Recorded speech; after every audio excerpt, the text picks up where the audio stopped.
En moins de 14 jours, un simple tarif agricole a fissuré une habitude commerciale que l'on croyait immuable. Les exportations américaines vers le Sahel se sont brusquement contractées, tandis que les marchés d'Ouagadougou réorientaient leurs achats, révélant un décalage inattendu entre dépendances anciennes et nouveaux réflexes régionaux. Comment un pays de taille modeste a-t-il pu déclencher un tel choc?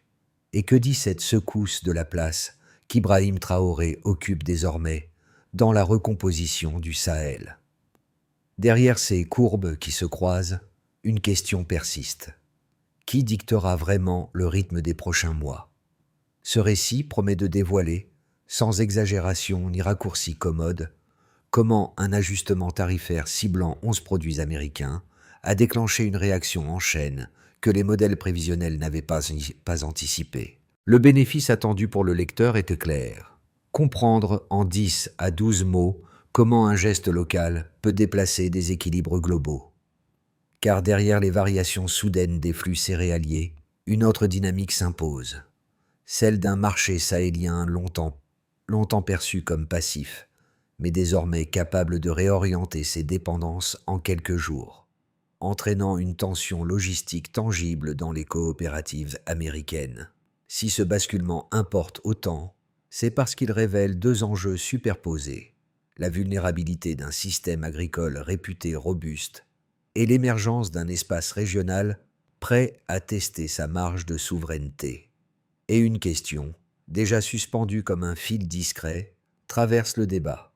Si une modification technique peut produire un tel déplacement, qu'arrivera-t-il lorsqu'un choix plus ambitieux sera posé? En moins de 14 jours, les données ont divergé des prévisions américaines, révélant une rupture que les analystes pensaient improbable.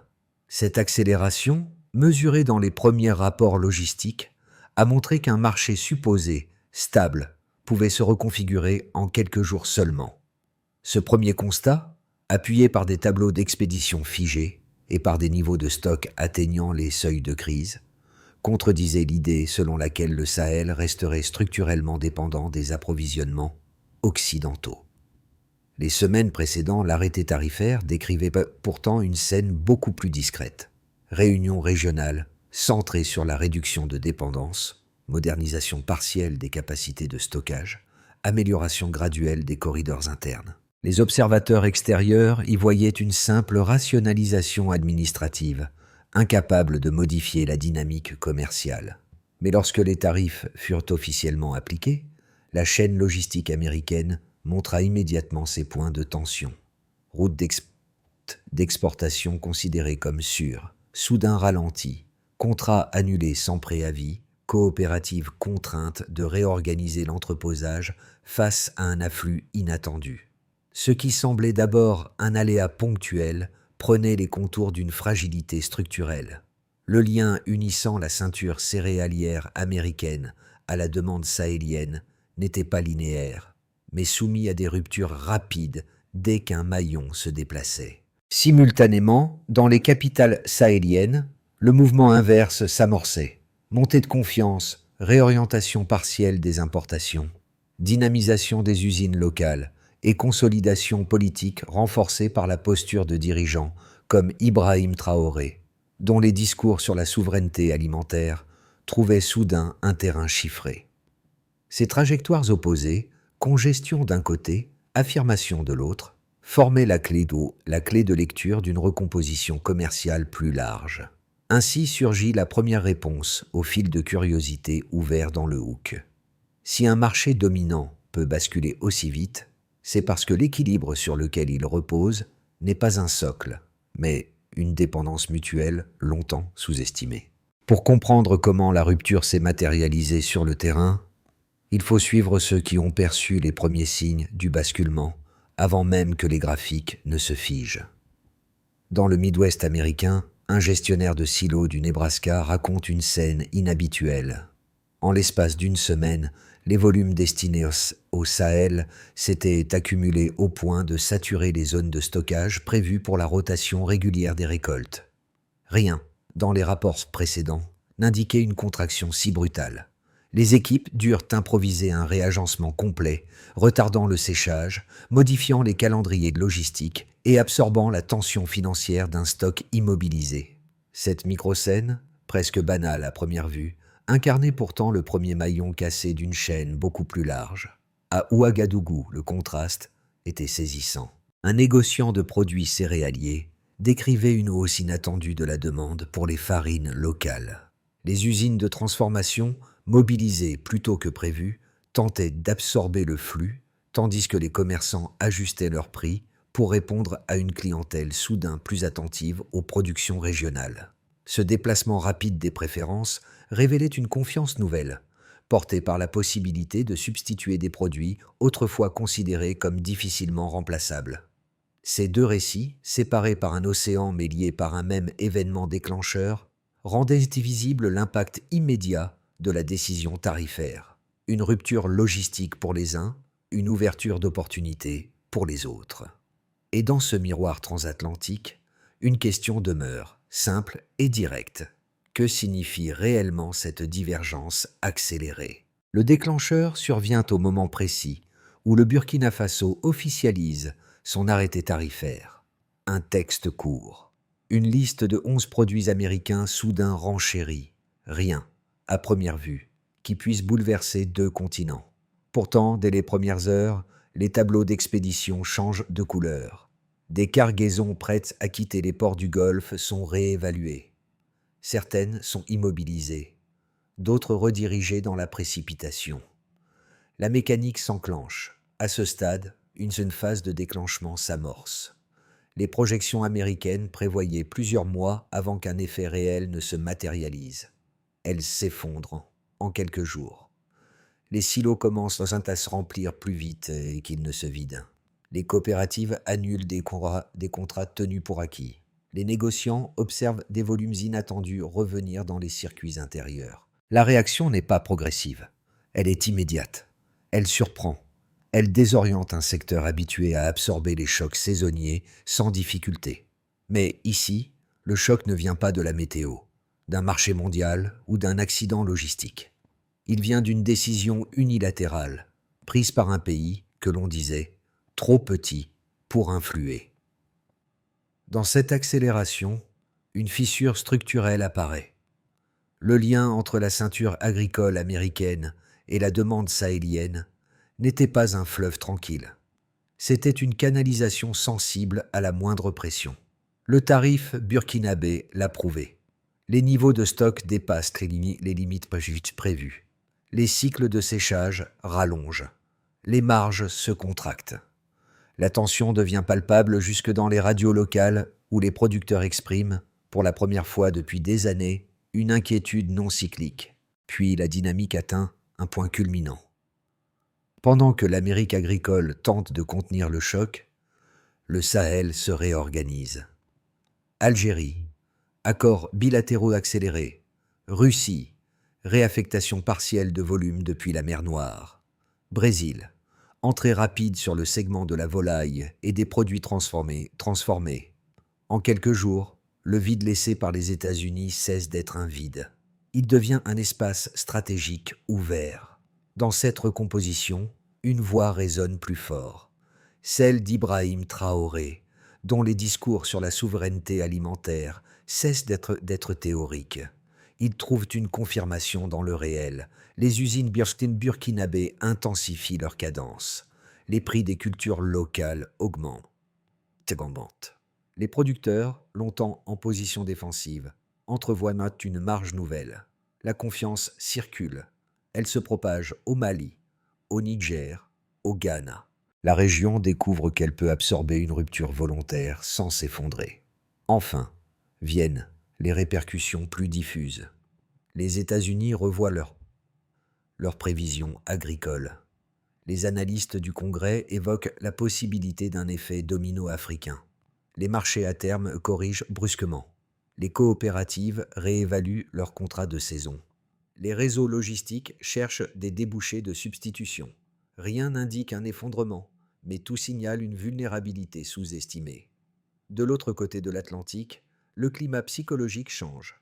Des mots comme souveraineté, autonomie, substitution deviennent des leviers politiques. Le tarif cesse d'être un simple outil économique. Il devient une scène où deux modèles testent leur résilience. La question suspendue s'impose alors net. Que révèle vraiment ce mouvement en cascade? La rupture devient incontestable dès que les premiers chiffres consolés apparaissent. Un baseline, delta d'une netteté inhabituelle pour un marché censé évoluer lentement. La contraction des exportations de blé américain vers l'Afrique de l'Ouest dépasse 40% en une dizaine de jours. Un volume anormalement abrupt pour un secteur habitué aux variations progressives. Cette chute signifie qu'un débouché, considéré comme structurel, s'est rétracté plus vite que les opérateurs ne pouvaient réagir. Un rythme trop rapide pour absorber les cargaisons immobilisées. Elle montre aussi la dépendance réelle d'une partie des producteurs américains à un marché sahélien que l'on sous-estimait systématiquement. Le deuxième indicateur confirme l'étroitesse de la marge logistique. Dans l'Iowa, le Nebraska et le Missouri, les niveaux de remplissage des silos augmentent de 20 à 25% au-dessus des prévisions saisonnières. Un tel dépassement oblige les coopératives à réorganiser stockage, séchage et rotation. Une surcharge qui réduit drastiquement la flexibilité opérationnelle disponible. Ce mouvement n'est pas seulement mécanique, il révèle la difficulté d'un système à rediriger rapidement des flux conçus pour une stabilité que l'on croyait acquise. Chaque point supplémentaire signifie davantage de coûts, davantage d'immobilisation, davantage de vulnérabilité face à un choc non anticipé. Le troisième chiffre touche directement au marché. Internationaux. Les contrats à terme sur le blé enregistrent une baisse d'environ 8% en quelques jours, signe d'une réévaluation globale de la compétitivité américaine. Cette variation semble modérée, mais elle marque un glissement psychologique notable, une correction qui traduit une perte de confiance instantanée dans les flux transatlantiques. Les investisseurs revoient leurs anticipations, les négociants ajustent leurs positions, et les discussions politiques à Washington prennent une tonalité beaucoup plus prudente. Du côté sahélien, ces trois indicateurs sont interprétés différemment. Là où les États-Unis voient un risque, les acteurs régionaux perçoivent un espace de manœuvre. La baisse des importations américaines ouvre une place pour les productions locales. Les prix augmentent. Les usines de transformation accélèrent. Et dans ce contexte, la rhétorique d'Ibrahim Traoré sur la souveraineté alimentaire cesse d'être un discours abstrait. Elle devient une logique confirmée par les chiffres. Mais la dynamique n'est pas univoque. La hausse des prix locaux, si bénéfique aux producteurs, impose des tensions temporaires aux ménages urbains. Le repositionnement russe, algérien et brésilien introduit de nouveaux équilibres qu'il faudra stabiliser. Le Sahel gagne en marge, mais il doit aussi absorber l'ajustement. Et l'Amérique agricole découvre une fragilité dont elle n'avait pas pris la mesure. C'est ces trois données, contraction des exportations, saturation des silos, correction des marchés à terme, convergent vers une même conclusion. Un choc tarifaire modeste peut déplacer le centre de gravité d'un système entier. Deux thèses s'opposent pour expliquer la portée réelle du tarif burkinabé. La première, largement relayée dans plusieurs milieux agricoles américains, affirme qu'il ne s'agit que d'une perturbation temporaire. Dans cette lecture, un pays de taille modeste comme le Burkina Faso ne peut pas altérer durablement une structure commerciale mondiale. Les États-Unis disposent d'une capacité de production colossale, d'une logistique éprouvée et d'un réseau de partenaires suffisamment vaste pour absorber une contraction ponctuelle. Si un marché se referme, un autre finira par se substituer. Si une route se bloque, un autre corridor émergera. Le choc actuel, aussi brutal soit-il, ne représenterait rien de plus qu'une anomalie statistique destinée à se résorber lorsque les flux auront été redirigés. Face à cette vision, une seconde thèse gagne du terrain dans le Sahel. Les analystes régionaux, les commerçants de terrain et même certains négociants internationaux soutiennent que le tarif révèle une fragilité structurelle du système américain. Selon eux, la rapidité de la contraction, plus de 40% en 10 jours, n'est pas un simple accident, mais la preuve qu'une dépendance trop concentrée peut se fissurer d'un seul geste politique. Il souligne également la vitesse avec laquelle d'autres acteurs, Algérie, Russie, Brésil, ont comblé le vide, montrant que la présence américaine n'était pas aussi incontournable qu'on le croyait.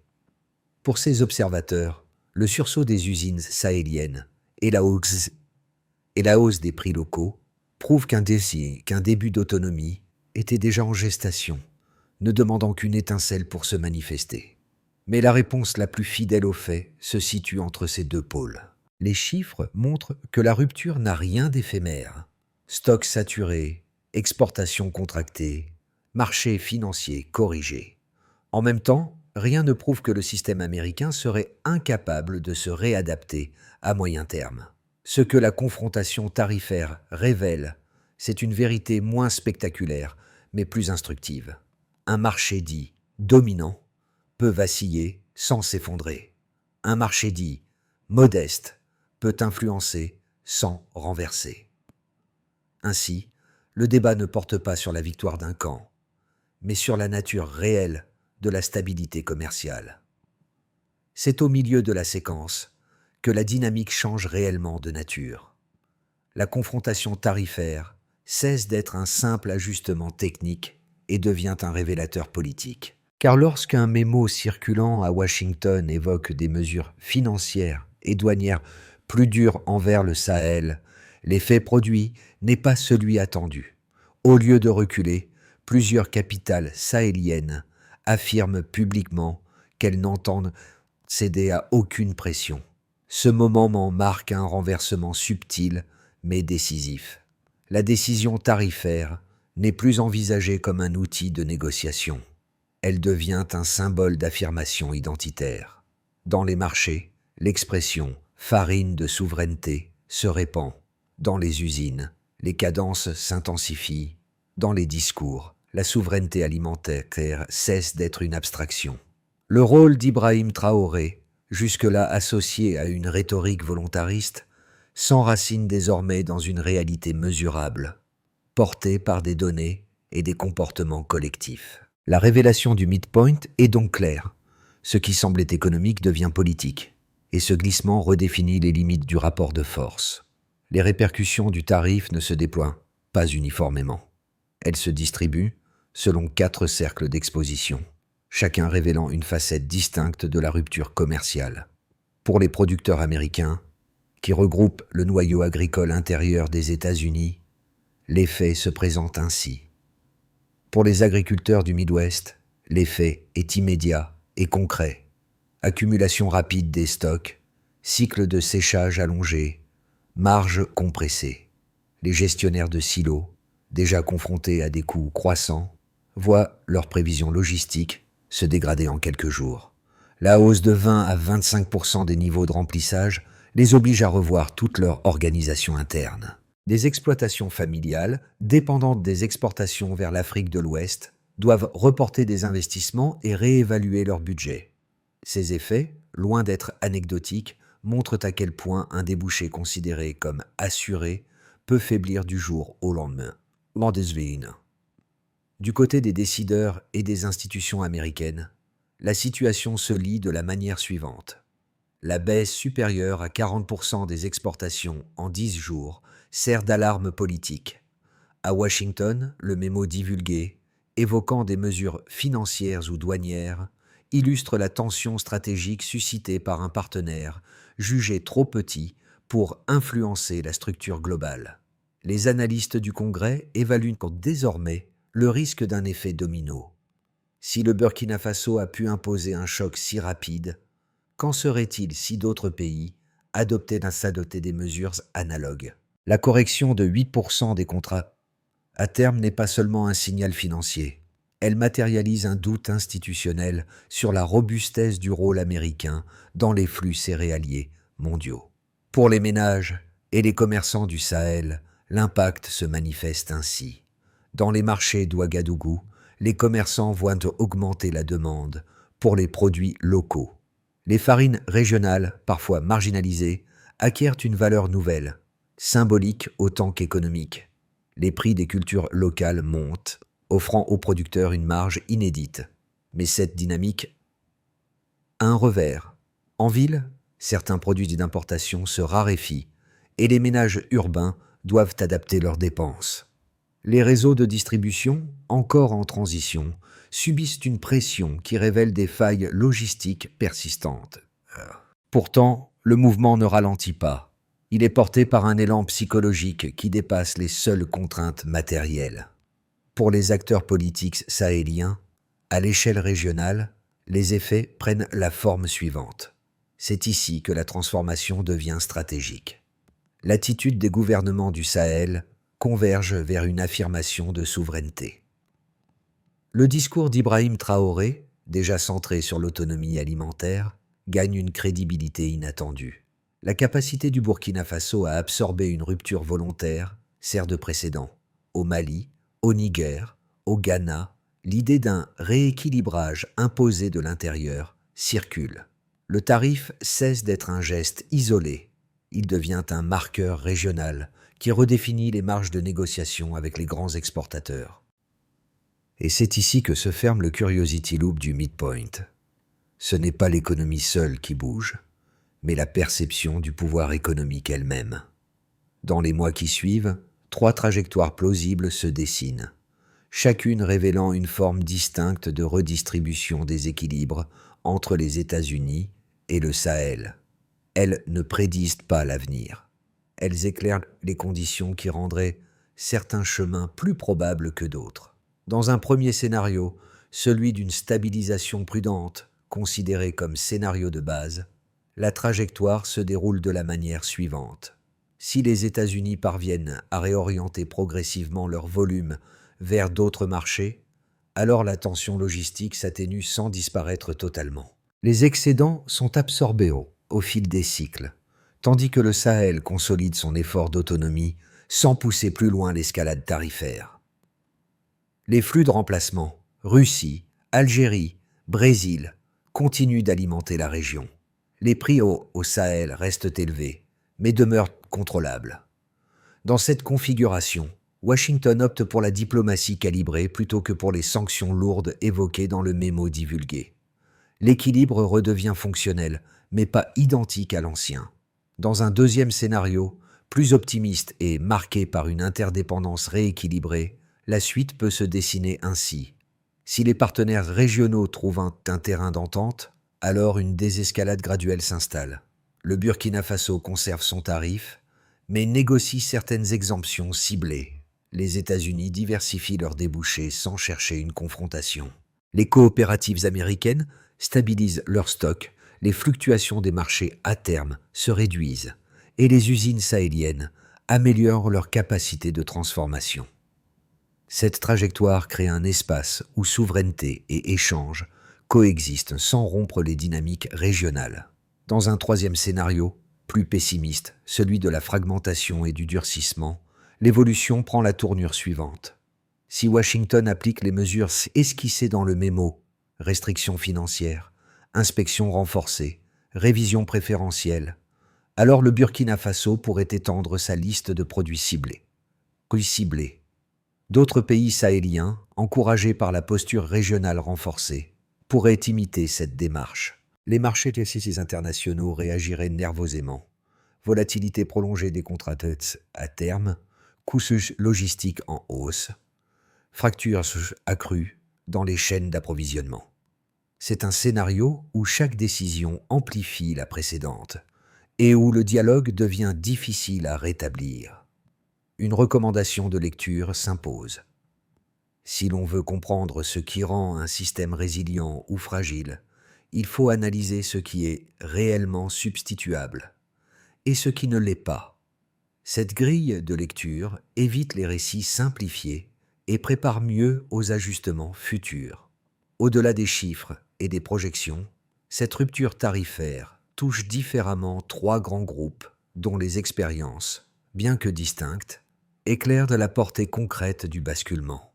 Pour les familles directement exposées au marché agricole, l'expérience du basculement se traduit de la manière suivante. Dans le Midwest américain, l'incertitude sur les débouchés modifie la planification budgétaire. des revenus moins prévisibles, des achats d'intrants reportés, des investissements remis en question. Au Sahel, les foyers ruraux observent l'effet inverse. La hausse des prix des cultures locales améliore leurs marges. Mais les ménages urbains doivent ajuster leur consommation lorsque certains produits importés deviennent moins accessibles. Ces vies ordinaires, différemment affectées, traduisent les conséquences invisibles d'un choc commercial. Pour les intermédiaires, commerçants, transporteurs, coopératives, le changement se vit au quotidien de la façon suivante. Ces acteurs vivent le changement au quotidien.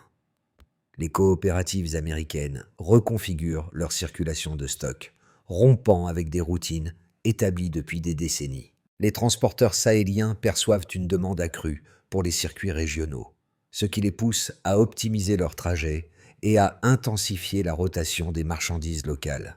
Ce niveau intermédiaire révèle la mécanique silencieuse qui façonne la vitesse du réajustement. Pour le public plus large, sensible autant aux récits qu'aux réalités concrètes, la rupture prend une signification particulière. Dans plusieurs pays africains, la décision tarifaire est perçue comme un acte d'affirmation identitaire. Elle nourrit l'idée qu'un espace longtemps dépendant peut s'autonomiser. Aux États-Unis, l'événement est interprété sous l'angle de la sécurité économique, révélant un doute sur la résilience d'un système réputé robuste. Ces perceptions collectives influencent les débats politiques à venir. À travers ces trois prismes, une évidence réapparaît. Les transformations économiques ne deviennent réelles que lorsqu'elles modifient la manière dont les gens vivent, travaillent et se projettent. Pour envisager une transition stable après la rupture tarifaire, il faut définir une feuille de route lisible, graduelle et mesurable. Rien de prescriptif. Seulement un cadre permettant aux deux régions de réduire les vulnérabilités révélées par les dernières semaines. Première étape. Cartographier les dépendances critiques sur une période de 0 à 3 mois. Les gouvernements et les coopératives doivent établir une analyse précise des produits substituables et de ceux nécessitant une continuité stricte. Cette étape évite des ruptures imprévues et hiérarchise les chaînes sensibles. Deuxième étape. Renforcer les capacités locales de transformation sur une période de 3 à 9 mois. Au Sahel, les usines qui ont intensifié leur cadence ont besoin d'un appui technique. Stockage, maintenance, distribution régionale. L'indicateur principal serait l'augmentation du volume transformé localement. Troisième étape. Instituer des mécanismes bilatéraux de stabilisation entre les partenaires concernés. Si un marché se contracte trop vite, alors un dispositif temporaire d'ajustement tarifaire ou logistique peut amortir le choc. Ce type de mécanisme maintient la coopération sans remettre en cause les choix structurels de chaque partie. Quatrième étape. Clarifier les engagements publics de part et d'autre. Les dirigeants sahéliens, y compris Ibrahim Traoré, gagneraient à expliciter leurs objectifs en matière de souveraineté alimentaire. Une communication transparente, accompagnée d'indicateurs simples, réduit les malentendus géopolitiques. Cinquième étape. Suivre l'impact sur les ménages, un rythme trimestriel. Prix, disponibilité, revenus agricoles. Un tableau de bord régulier permet d'ajuster les politiques avant qu'une tension durable n'apparaisse. Lorsque l'on revient aux deux scènes fondatrices, le gestionnaire de silos du Nebraska, débordé par l'afflux soudain de stocks, et le commerçant de Ouagadougou constatant l'essor inattendu des farines locales, une évidence se dessine. La rupture tarifaire n'a pas seulement déplacé des flux, elle a changé la manière dont deux mondes se regardent. Dans le Sahel, ce mouvement a pris une dimension nouvelle, grâce aux positions affirmées d'Ibrahim Traoré, dont la défense de la souveraineté alimentaire, longtemps perçue comme volontariste, s'est matérialisée dans les faits. Les producteurs y ont vu une validation concrète de leurs efforts. Les familles ont redécouvert la valeur de cultures parfois négligées. De l'autre côté de l'Atlantique, les agriculteurs du Midwest ont compris que leur certitude logistique reposait sur un équilibre plus fragile qu'ils ne l'imaginaient. Leur quotidien, bousculé par une décision venue de loin, révèle une interdépendance que ni les discours ni les modèles ne soupçonnaient. Dans cette tension révélatrice, une phrase résonne. Les systèmes ne sont jamais aussi solides qu'on le croit. Si cette confrontation tarifaire a suscité autant d'attention, c'est parce qu'elle dépasse largement le champ technique des droits de douane OAN. Elle interroge la manière dont les sociétés redéfinissent leurs priorités, leurs alliances et leur rapport à la souveraineté alimentaire, dans un monde où les équilibres changent plus vite que les récits qui les accompagnent. Chacun, à son échelle, peut contribuer à cette compréhension, suivre l'évolution des dynamiques régionales, interroger les discours, observer comment des décisions lointaines influencent les réalités locales et rester attentif aux mécanismes qui relient les marchés entre eux. Soutenir l'analyse, encourager les débats ouverts et privilégier la nuance plutôt que le bruit contribue à renforcer un espace où l'on peut penser ces transformations avec clarté. Alors, dans un contexte où tout semble se recomposer, une question demeure. Quelle place souhaitez-vous occuper dans cette conversation en mouvement ?